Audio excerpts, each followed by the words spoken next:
ஹைப்பா, good morning.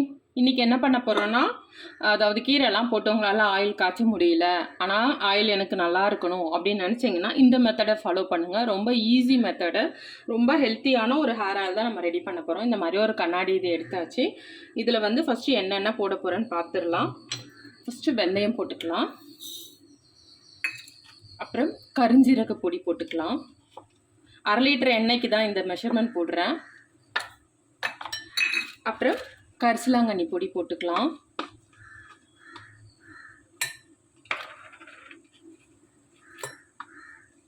மருதாணி போட்டுக்கலாம்.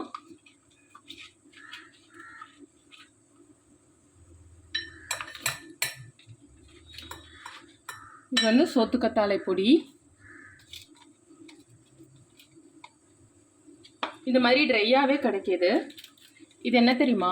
Spirulina. இது வந்து ஃபேஸ்க்கு மட்டும் தான் நல்லதுன்னு நினச்சிட்டு இருக்காங்க. ஹேருக்கு ஒரு நல்ல ஒரு இது ப்ரோட்டீன் நல்லா இருக்கும். உங்கள் ஹேர் ஒன் டைம் நீங்கள் இதை மட்டுமே பேக்காக யூஸ் பண்ணாலே உங்கள் ஹேர் ரொம்ப ரொம்ப நல்லாயிருக்கும். அது ஒரு கரண்டி எடுத்துக்கலாம். கருவேப்பிலை பொடி ஒரு கப் எடுத்துக்கலாம், ஒரு கரண்டி எடுத்துக்கலாம். கடுக்காய் எடுத்துக்கலாம். வல்லாரை,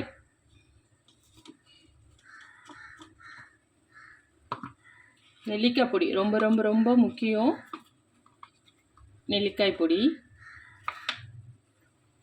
கருவேப்பிலை போட்டோம். இது வந்து வேப்பிலை. எல்லா ஹேருக்குமே இது வந்து நல்லது. இது என்ன தெரியுமா? லெமனோட தோல். இது நல்லா பொடுகு இந்த மாதிரி பிரச்சனை வெயில் காலத்துக்குலாம் இது ரொம்ப நல்லது. லெமனோட தோல் காய வச்சு அரைச்ச பொடி. இது வந்து சுக்கு பொடி. இது எல்லாத்தையும் இப்போ போட்டாச்சா, நல்லா கலந்துக்கலாம்.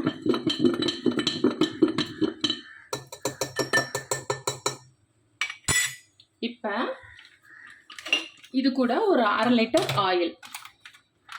இதில் 1-2 இல்லைன்னா கூட பரவாயில்லைங்க. ஹேர் பேக் சொன்னல அது மாதிரி தான் இது. ஹேர் ஆயில் 1/2 லிட்டர் ஆயில் ஊற்றிக்கலாம்.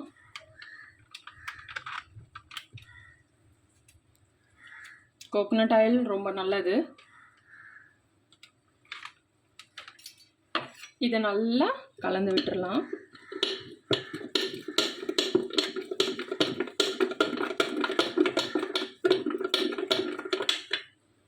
இப்படி தான் இருக்கும்.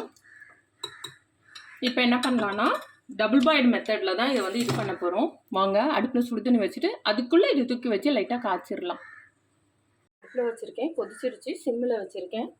இப்போ இதை எடுத்து இது உள்ளே வச்சிடலாம். அப்படியே சிம்மிலேயே ஒரு 15 நிமிஷம் அப்படியே அடுப்புலையே இருக்கட்டும்.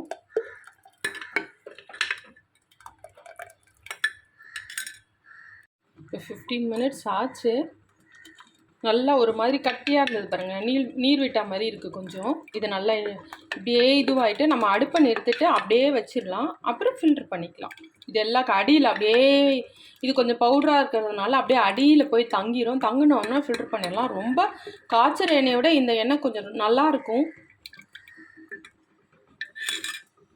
இப்போ வந்து இந்த எண்ணெய் வந்து நல்லா காஞ்சிருச்சு. இது வந்து நம்ம ஃபில்டர் பண்ணிடலாம். இந்த மாதிரி நைஸான ஒரு துணியை எடுத்துக்கலாம்.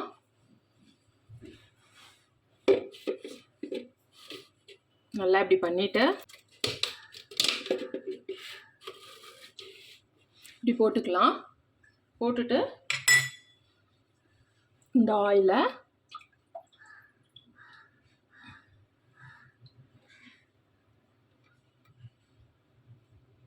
இப்படியே ஊற்றிடலாம்.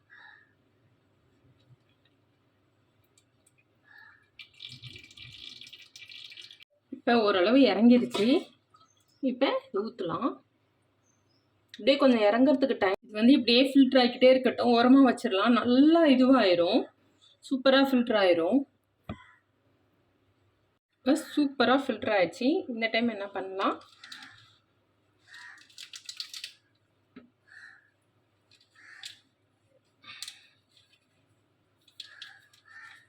எடுத்துடலாம். எடுத்துட்டு இதை நல்லா பிழிஞ்சு விட்டுருவோம். இந்த மாதிரி காய்ச்சறது சில நேரம் சில கீரைகள்லாம் நமக்கு கிடைக்காது. ஆனால் நாட்டு மருந்து கடையில் இந்த மாதிரி ஹெர்பல் பொடியெல்லாம் கொஞ்சம் ஈஸியாகவே கிடைக்கும். அதனால தான் இந்த மெத்தட் ஃபாலோ பண்ணுங்கள்.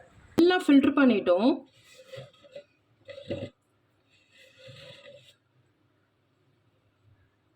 சூப்பராக இந்த மாதிரி ஒரு பாட்டிலில் ஸ்டோர் பண்ணியாச்சு. இப்போ இதில் வந்து திப்பி லைட்டாக ஒரு பவுட்ரு பேஸ்டில் இருக்கும். அது வந்து ஆயிலுக்கு அடியில் வந்து தங்கிரும். இப்போதைக்கு இல்லை, வேணும்னாலும் நம்ம அப்படியே கூட யூஸ் பண்ணிக்கலாம். அவ்வளோதான், அதை வந்து எடுத்து வச்சிடலாம்.